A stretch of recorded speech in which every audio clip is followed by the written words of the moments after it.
CBS Sports. 10 non-quarterbacks under the most pressure in 2024. And we start off with the Coach of the Year candidate in Kevin Stefanski. Is he really under pressure? I thought the Browns love him. I know they love Jim Schwartz. I thought Kevin Stefanski was loved in Cleveland. If I had to list off coaches that I thought wasn't under fire for this upcoming year, I feel like I'd put him inside my top 20. I'm actually heavily surprised he's starting off this list because, again, you got to think, the Browns have been a very much of a dumpster fire. A lot. They have never won the division. Last time they won a division was the AFC Central in 88. So, 89, excuse me. So, this guy, Kevin Stefanski, he took them from nothing to, where they are now. So, okay, interesting. This is starting off very interesting list. Sean Payton. Now, the reason why I know he's under pressure, but not in 2024, is because I watch Brandon Perna. And how Brandon Perna put it was, he's not under pressure this year, okay? Because the whole Russell Wilson situation, people are expected to fail. It's next year. If Bo Nix doesn't work out, Sean Payton's under pressure.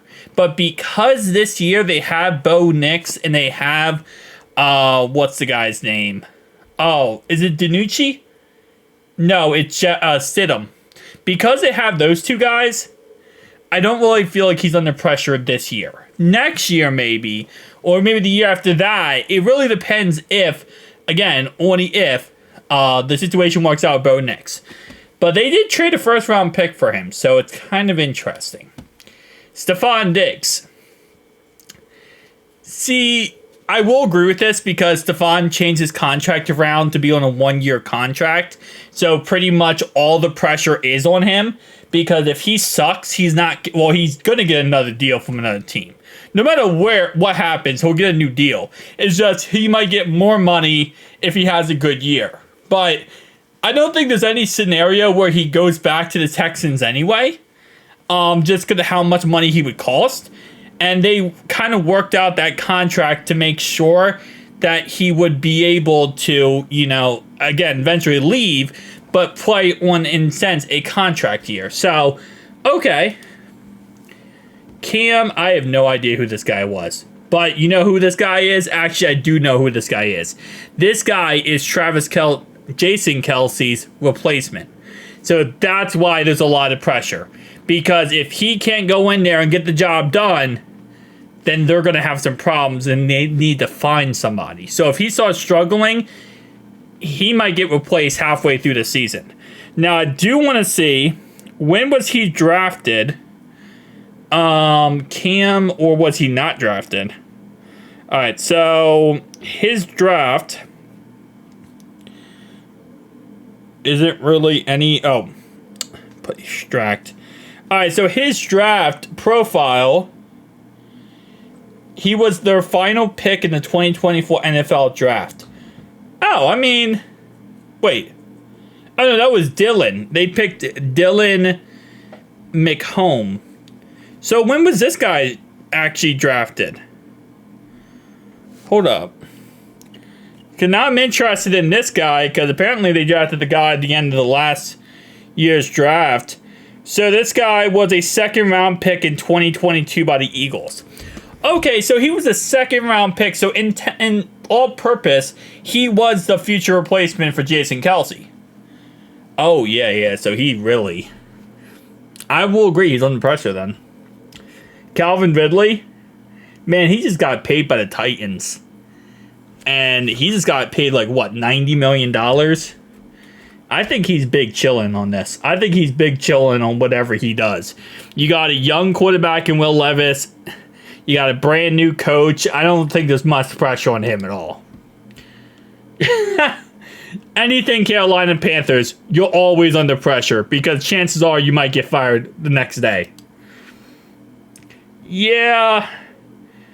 Going from Canada to going to Arthur Smith, I don't really think is that much of an upgrade. But hey, man, Steelers fans are ruthless, so the Squealers are gonna give him some crap. I said this in my, I think not last video, but a couple videos ago, when they was saying how well, like, the best quarterback head coach duo, Nick Sirianni and Jalen Hurts, I was saying how stupid that was, because this guy is, like, on the seat of being fired. If they have a bad season, he's probably going to get fired. So I would 100% say he's under pressure because, yeah, he's going to get fired. You know what? I see something about talking about the Jets is crazy. It's going to be Robert Saleh, isn't it?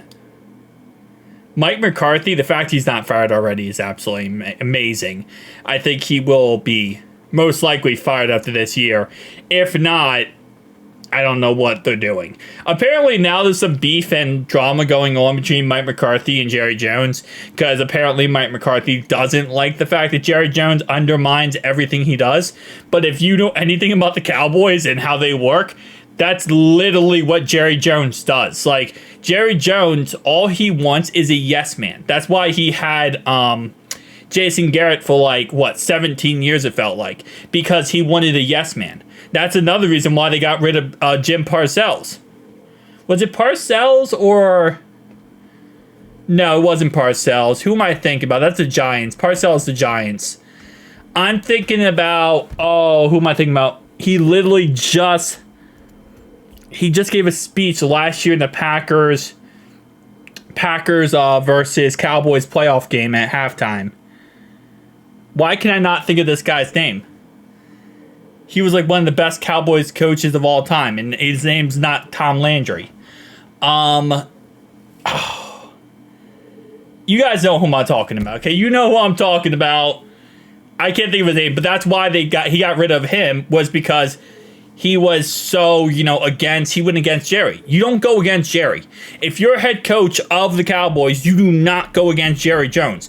Jerry Jones' word is gospel, and that's just how it works. That's why Jerry, he's an old rich guy who only wants yes men. Robert Saleh. Everyone on the New York Jets. I think Robert Saleh is the guy, I would say. Neil Hackett probably is too, but at the end of the day, Aaron Rodgers, the only reason Neil Hackett's on the team is because of Aaron Rodgers. Robert Saleh, though, I think he's probably going to be on the hot seat sometime soon. But... See, I don't agree with this. Everyone on the New York Jets, Garrett Wilson's not under pressure. Why is Garrett Wilson under pressure? Why is Sauce Gardner, one of the best in the league, under pressure? I get the point of taking a shot at the Jets, but, I don't see really the point. Okay, Cowboys coaches, I have to get him before I leave. I gotta get him before I leave. History. Buddy? Is his name Buddy?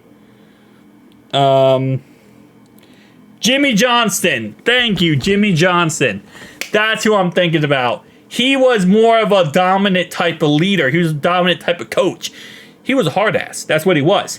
And you do not want to be like that if you're working for Jerry Jones. Jerry Jones is like, no.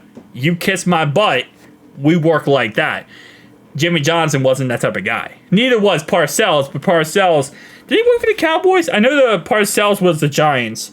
He actually was the one who worked with Bill Belichick when he first started. Bill first started.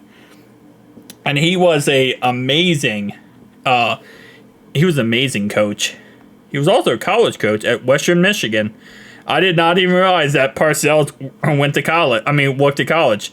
He did. Okay, so his ending part of his career, he was 4 years in the NFL with the Dallas Cowboys. He was mainly a coach of the Giants.